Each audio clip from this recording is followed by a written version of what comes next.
যে ময়দানে বাপজি নামবেন কিতাবে লিখেছে বাবা হযরত সুলাইমান দূর থেকে বাপজি ময়দানটার দিকে তাকালেন যে ময়দানে সুলাইমান বাপজি নামবেন কোরআন শরীফ আল্লাহ বলেছেন হাত্তা ইযা আতাও আলা ওয়াদিন নামাল সুলাইমান আলাইহিস সালাম বলেন আমি যেই জায়গায় আমি নামবো ওই ময়দানে আমি তাকে দেখলাম ওই মাঠটাতে লক্ষ লক্ষ বাপজি পিঁপড়া ওই জমিনের উপরে চলাফেরা করে ওই আকাশ পথ থেকে বাপজি তাকে দেখছে হযরত সুলাইমান বাতাসকে ইশারা করে বলেছিলেন বাতাস ওই দেখ মাঠটা দেখতে পাচ্ছিস বলে হ্যাঁ মাঠে নিয়ে গিয়ে আমার সিংহাসন কানে নামিয়ে দে সুলাইমান আলাইহিস সালাম যাহাতে ইশারা করলেন বাতাসের ভাষায় বাতাস নবী সুলাইমানকে বলেন চিন্তা করবেন না সুলাইমান উনি বলেন আমি যখনই ওই ময়দানে নামতে গেলাম প্রায় 2.5 থেকে 3 কিলোমিটার দূর থেকে আমি দেখলাম হাজার হাজার লক্ষ লক্ষ পিঁপড়ার মধ্যে থেকে বাবা একটা পিঁপড়া নবী সুলাইমান আলাইহিস সালামের সিংহাসনের দিকে তাকানোর পর ওই পিঁপড়া কি জানো তার সাথীদেরকে গুনগুন করে বলল সুলাইমান আলাইহিস সালাম বলেন আমি যখন সিংহাসন নিয়ে নেমে গেলাম দেখলাম ওই হাজার হাজার লক্ষ লক্ষ পিঁপড়ার মধ্যে থেকে মাত্র একটা পিঁপড়া যে পিঁপড়া আমার দিকে তাকিয়েছিল আমি নামার আগে ওই পিঁপড়াটা বাদ দিয়ে সব পিঁপড়া হুড় হুড় করে তারা আপন আপন গর্তে প্রবেশ করলো বলুন সুবহানাল্লাহ সুলাইমান আলাইহিস সালাম উনি আশ্চর্য হয়ে গেলেন এই গোটা ময়দানে হাজার হাজার পিঁপড়ার মধ্যে থেকে একটা পিঁপড়া কেন উপরে দাঁড়ালো ই কেন গেল না আর সব পিঁপড়া কেনই বাবা গর্তের ভিতর প্রবেশ করলো সুলাইমান আলাইহিস সালাম সিংহাসন থেকে নামলেন নামার পরে এক পা দুপা করে হেঁটে গিয়ে ওই পিঁপড়াটা বাপজি ডান হাতে ধরলেন ধরার পর বাম হাতে তালুতে নিলেন তালু আড়ালের মা বোনেরা আমার সম্মুখের কচি কচি স্নেহের বাচ্চারা সকলকে জানাই আমার বুক ভরা ভালোবাসা সালাম আসসালামু আলাইকুম ওয়া রাহমাতুল্লাহি ওয়া বারাকাতুহু বাপজি সবাই উত্তর দিলেন না সালাম দেওয়া হচ্ছে সুন্নাত আর উত্তর দেওয়া হচ্ছে একটু কি জোরে বলুন তো নফল না ওয়াজিব না ফরজ একটু জোরে বলো ওয়াজিব নবীজি বলেছেন সালাম শোনার পর কোন মুসলমান ভাই যদি সালামের উত্তর না দেয় যারা দিবে না তাদের আমলনামা থেকে 10টা নেকি কেটে 10টা নেকি জায়গায় গুনাহ লিখে দেয় আমরা পবিত্র এই সারাংপুর এই মাদ্রাসা এসেছি বাপজি নেকের আশায় কেউ গুনাহ নেওয়ার জন্য বাপজি আসে নাই তাই প্রতিটা বাপজি ভাইদেরকে আমি দ্বিতীয়বার সালাম দিব সকলে উচ্চ আওয়াজে একটু মহব্বতে সালামের উত্তরটা দিবে আসসালামু আলাইকুম ওয়া রাহমাতুল্লাহি ওয়া বারাকাতুহু মাশাআল্লাহ আলহামদুলিল্লাহ সমস্ত প্রশংসা হামদ ও নাত সাধনা ভোজনা সে মহান রব্বুল আলামিনের জন্য যে মহান রব্বুল আলামিন আমাদেরকে বড় ভালোবেসে রহম করে বিভিন্ন গুনার মজলিস থেকে বাছাই করে নিয়ে এসে মহান রব্বুল আলামিন কাউকে আসর থেকে কাউকে মাগরিবের পর কাউকে এশার পর থেকে বাপজি এই রহমতের মজলিসে আমাদেরকে নিয়ে এসে বসার সুযোগ করে দিয়েছেন আমরা বুঝতে পেরেছি তাই মহান রব্বুল আলামিনের দরবারে শুকরিয়া স্বরূপ আদায় করে বলুন আলহামদুলিল্লাহ ভাই একটু চাঁদে প্রাণ ভরে বলুন আলহামদুলিল্লাহ তারপরে পরে আপনার আমার নবী যিনি ধর্মের গুরু বিশ্ববরণ্য নেতা নবী কুল শিরোমণি পয়গম্বরে আজম যিনি সাইয়্যিদুল মুরসালিন ও খাতামান নবিয়্যিন যিনি হাবিবে কিবরিয়া আশরাফুল আম্বিয়া যিনি হায়াতুন নবী জিন্দা নবী জনাব মুহাম্মদ রাসূলুল্লাহ সাল্লাল্লাহু তাআলা আলাইহি ওয়াসাল্লামের উপরে অগণিত দরুদ ও সালাম বর্ষিত হোক অর্পিত হোক সকলে বলুন আল্লাহুম্মা আমিন ইসলাম দরুদ বাপজি ভাইরা আমি আপনাদের সম্মুখে কুরআনুল কারীম থেকে সূরাতুন নামালের আমি দুটো আয়াতের টুকরা আমি তেলাওয়াত করেছি কোরআন শরীফের আরেক জায়গা থেকে বাপজি আমি আরেকটা আয়াত তেলাওয়াত করেছি ইনশাআল্লাহ তারপরে পরে আমার বিশ্ব নবীজির পবিত্র জবান থেকে মাত্র একটা হাদিসের টুকরা পাঠ করেছি। যত সময়ের মধ্যে আমার বক্তব্য করব, কারণ ভাই আমার পরে আরো বেশ কয়েকজন বক্তা রয়েছে। যেসব বাপজি ভাইরা আপনারা ছন্ন ছাড়া হয়ে এখন বসে আছেন, হয়তো বসেছিলেন জমা অবস্থায়, কালেকশন করলে আদায় করলে মানুষ অনেকে উঠে চলে যায়। তো যাই হোক, আমি আপনাদের কাছে বাপজি আদায়ের ব্যাপারে বিরক্ত করব না। ইমন ভাই বলেছেন এসো ভাই কিছুক্ষণ একটু আলোচনা আপনি করবেন। তা আমি প্রতিটা বাপজি ভাইদেরকে বলবো, ভাই যারা এখনো পর্যন্ত বাড়ি যাননি বসে আছে, আমরা জানি যে যত রাত্রি হয় তত আল্লাহর রহমতের দরজাগুলো খুলে যায়। বলুন সুবহানাল্লাহ। যত গভীর রাত্রি হবে তত আল্লাহর রহমতের দরজা খুলে যায়। ভাই আপনারা যারা ছন্ন ছেড়ে হয়ে বসে আছেন, একটু যদি গুছিয়ে আসতেন, এদিন এই জায়গাগুলো সব ফাঁকা হয়ে আছে। বাপজি একটু নড়াচড়া করে আসি। যদি নবীর মহাব্বতে যদি আপনারা বাড়ি থেকে বেরিয়ে আসে যে আমরা সারাংপুর পবিত্র মাদ্রাসায় জালসা শুনতে যাচ্ছি, সুন্নাত তরিকায় বসবো, আমি দেখলাম এই জায়গা জায়গা বাপজি কাগজে লিখে দিয়েছে সুন্নাত তরিকায় বসো। ভাই আমরা একটু আসি, আমি একটু হাতে পায়ে ধরে বলবো, ভাই আপনারা কেউ তাকাতে কি করবেন না? একটু সামনের দিকে তাকান। অনেকে ভাবছেন যে একটু প্রেস্টিজে পড়ে গিয়েছে। ভাই একটু গুছিয়ে আসি। মাশাআল্লাহ, ওই দেখেন ওই পেছনকার বাপজি ভাই, আমি আপনাদেরকে বলছি সবাই মিলে একটু নড়াচড়া করে আগে উঠে আসুন। আমরা একটা কমসে কম রাসূলুল্লাহর সুন্নাতকে জিন্দা করে দিই। জি একটু আসি। জানি না আল্লাহ রাব্বুল আলামিনের দরবারে আজকের জালসা কবুল হবেন কিনা, আমরা কেউ গ্যারান্টি দিতে পারবো না, কিন্তু আল্লাহর কাছে দোয়া করবো যেন আজকে সারাংপুর মাদ্রাসার এই জালসা যেন আল্লাহ কবুল করে নেন। বলুন আল্লাহুম্মা আমিন।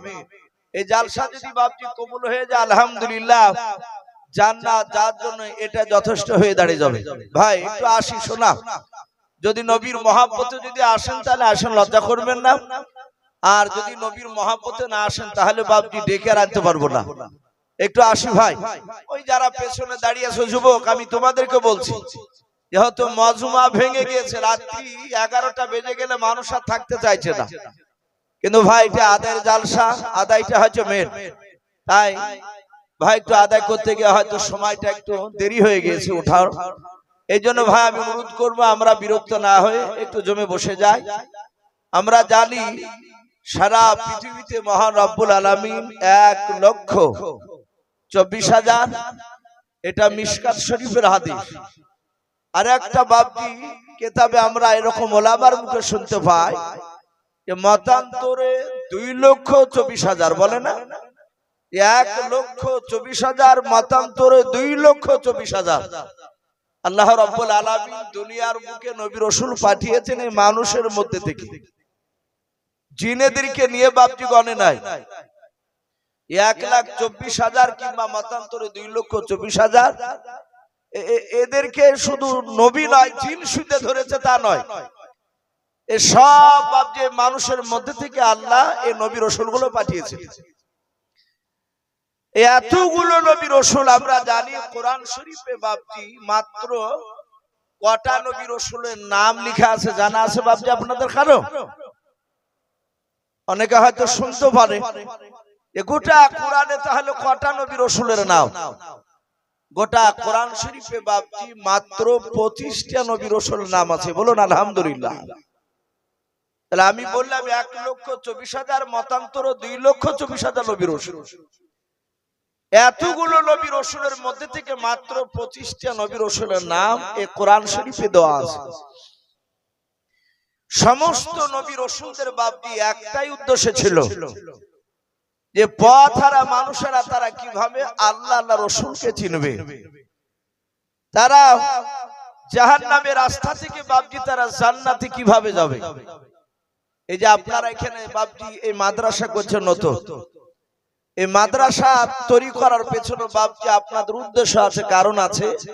এই মাদ্রাসা তৈরি হলে ছেলেপিলেরা কোরআন পড়বে, তার বদলতে আমাদের এলাকার যারা দান করবে, মহব্বত করবে, তাদের আত্মীয় স্বজন কবরে চলে গেলে তারা কবরে গিয়ে বাপজি আযাব থেকে তারা নাজাত পাবে।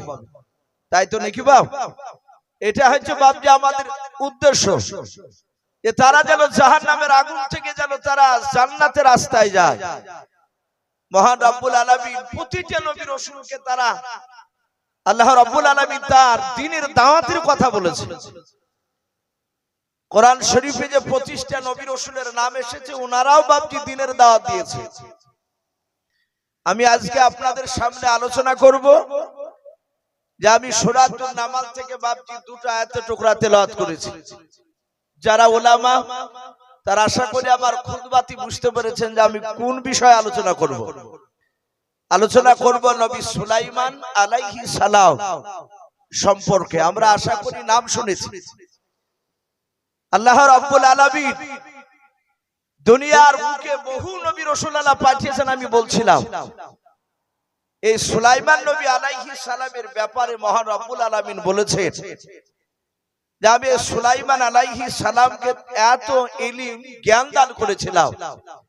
আল্লাহ কোরআনে উনাদের বাপ বেটার নাম করেই বলেছে ওয়ালাকাদ আতাইনা দাউদা ওয়া সুলাইমানা ইলমা। আল্লাহ রাব্বুল আলামিন বললেন আমি নিশ্চয় দাউদ নবী আলাইহিস সালাম আর নবী সুলাইমান আলাইহিস সালামকে আমি ইলম জ্ঞান হিকমত আমি দান করেছি। বলুন আলহামদুলিল্লাহ। আল্লাহ রাব্বুল আলামিন তাদের বাপ বেটা আর সব নবীকে দিয়েছে, কিন্তু এই বাপ বেটার কথা আল্লাহ কোরআন শরীফে আল্লাহ তুলে ধরেছে। আমরা জানি দাউদ নবী আলাইহিস সালাম উনি বিখ্যাত নবী প্লাস রাসূল ছিলেন। নবী তার সাতাহাত রাসূল ছিলেন। ওনাকে আল্লাহ রাব্বুল আলামিন বাদশাহী দান করেছিলেন। ওনাকে আল্লাহ রাব্বুল আলামিন একটা সবচেয়ে বড় মুজিজা দিয়েছিলেন যে দাউদ নবী আলাইহিস সালাম কুইন্টাল কুইন্টাল লোহাতে আগুন দিয়ে তাতাতে হতো না। ওনার এই দুই হাতে আল্লাহ এমনই মুজিজা দিয়েছিলেন, উনি লোহাতে ভাবে হা দেওয়ার পরে ওই লোহাটা সাথে হাতে বাপজি আটার মতো নরম হয়ে যেত। মা বোনেরা যেমন রুটি তৈরি করতে গেলে পানি আর আটাকে যেভাবে খুমির করে হা দিয়ে খামচা মেরে ধরলে তুললে উঠে যায়।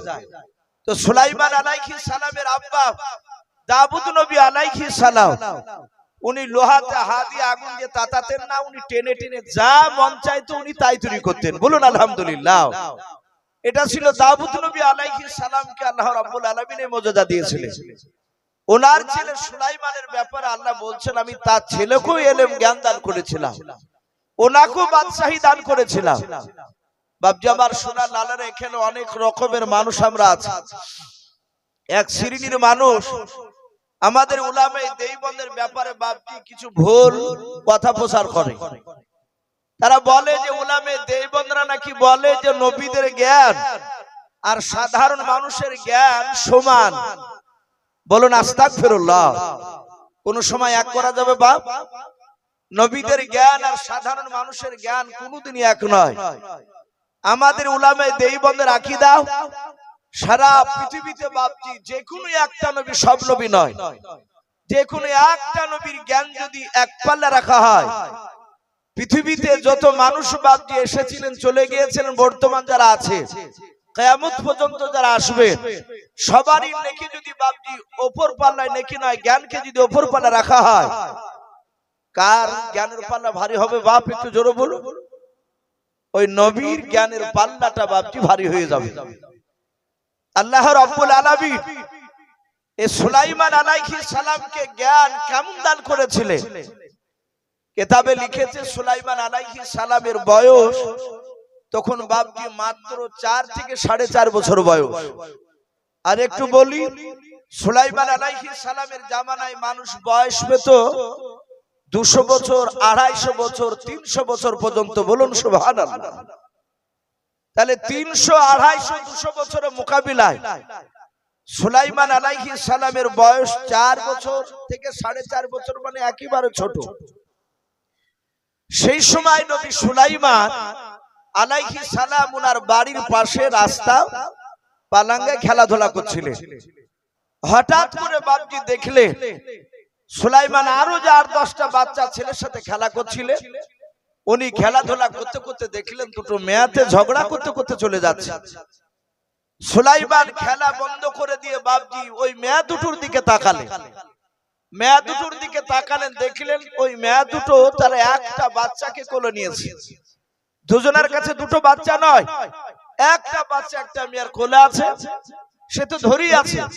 পাশ দিয়ে যার একটা মেয়ে যাচ্ছিল, সে মেয়েটা ওই বাচ্চাটার আর একটা হাত ধরেছে, ধরে দুজনাই ঝগড়া করতে করতে সুলাইমান দেখলেন তার আব্বা দাউদ নবী আলাইহিস সালামের ঘরের দিকে চলে গেলেন। সুলাইমান আবার খেলাধুলা শুরু করে দিলেন। আবার বেশ কিছুক্ষণ পর দেখলেন ওই মেয়ে দুটো, যে মেয়ে দুটো ঝগড়া করতে করতে গেল, ওই মেয়ে দুটোকে সুলাইমান দেখলেন একটা মেয়ের কোলে, যে মেয়েটার কোলে বাচ্চাটা আছে, সেই বাচ্চাওয়ালা মেয়েটা বাপজি বাচ্চাটা কোলে করে নিয়ে হাসতে হাসতে ছোট তার বাচ্চাকে চুমা দিতে দিতে মহব্বত করতে করতে চলে যাচ্ছে, আনন্দ করতে করতে। সুলাইমান তাকে দেখলেন আর একটা মেয়ে, তার দুই চোখের কোণা দিয়ে ঝরঝর করে পানি ঝরছে, সেও কাঁদতে কাঁদতে চলে যাচ্ছে। সুলাইমান আলাইহিস সালাম 4 থেকে 4.5 বছরের বাচ্চা, উনি মনে মনে চিন্তা করলেন, ওগো আল্লাহ, আমি দেখেছি ছোট্ট থেকে আমার আব্বার দরবারে মানুষ ঝগড়া করতে করতে গেলে আর ফিরার পথে ঝগড়া করতে করতে যায় না, তারা হাসতে হাসতে যায়। কাঁদতে কাঁদতে গেলে আর কাঁদতে কাঁদতে ফিরে যায় না, তারা আনন্দ করতে করতে যায়। কিন্তু এই মেয়ে দুটো ঝগড়া করতে করতে গেল, একজনা কাঁদছে আর একজনা হাসছে, ব্যাপারটা কি? 4 থেকে 4.5 বছরের বাচ্চা সুলাইমান খেলা বন্ধ করে ওই মেয়ে দুটোর দিকে ডাক দিয়ে বলেন, এই মা, দাঁড়াও। সুলাইমান ওদের দুজনার সামনে গিয়ে বলছেন, মা, তোমাদেরকে আমি দেখলাম ঝগড়া করতে করতে যাচ্ছিলে, তুমি হাসছো, আর ওই মেয়েটা যে কাঁদছে তাকে বলছো, মা তুমি কাঁদছো কেন? যেই মেয়েটা কাঁদছে সেই মেয়েটা বলে, এই তোর নাম কি? সুলাইমান ছোট্ট বাচ্চা ছেলে বলেন, আমার নাম সুলাইমান। বলে, এই দাউদ নবী তোর কে হয়? সুলাইমান বলেন, উনি আমার আব্বা জান হয়। বলে, তুই দাউদ নবীর সন্তান? বলে, হ্যাঁ। ডাক দিয়ে সুলাইমান বললেন, মা আপনি কাঁদছেন কেন বলুন। সঙ্গে সঙ্গে সুলাইমানের হাতখানা ধরে মেয়েটা কেঁদে কেঁদে বলেছিল, এই সুলাইমান, তোর আব্বা আমার ন্যায্য বিচার করে দেয়নি। এই ন্যায্য বিচার না করার কারণে কিয়ামতের ময়দানে যেদিন কোটি কোটি মানুষের সমাগম হবে, সেই দিনকে আমি তোর আব্বার কলার খানাকে ধরে আমি টানতে টানতে নিয়ে গিয়ে আল্লাহর কাঠগড়ায় তোর বাপের বিরুদ্ধে মামলা দায়ের করে দিব। জোরে বলুন সুবহানাল্লাহ। হযরত সুলাইমান তিনি দেখলেন তার আব্বার কলার ধরে টেনে নিয়ে যাবে। নবী সুলাইমান তিনি জানতেন জাহান্নামের আগুন কত কঠিন ভয়ঙ্কর হবে। কেন জানতে? ওনার আব্বার কাছ থেকে বাপজি জাহান্নামের বর্ণনা শুনতে। হযরত সুলাইমান সঙ্গে সঙ্গে মেয়েটাকে বলল, মা তুমি আমার আব্বার কলার ধরে তুমি টালতে টালতে জাহান্নামের দরজায় না কাঠগড়ায় বিচার দিবা? বলে, হ্যাঁ।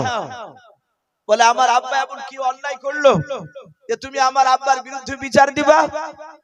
বলে, সুলাইমান তোকে বলে লাভ হবে? তুই তো বাচ্চা ছেলে। বলে, মা যদি বলুন, যদি আমি লাভ করে দিতে পারি। সঙ্গে সঙ্গে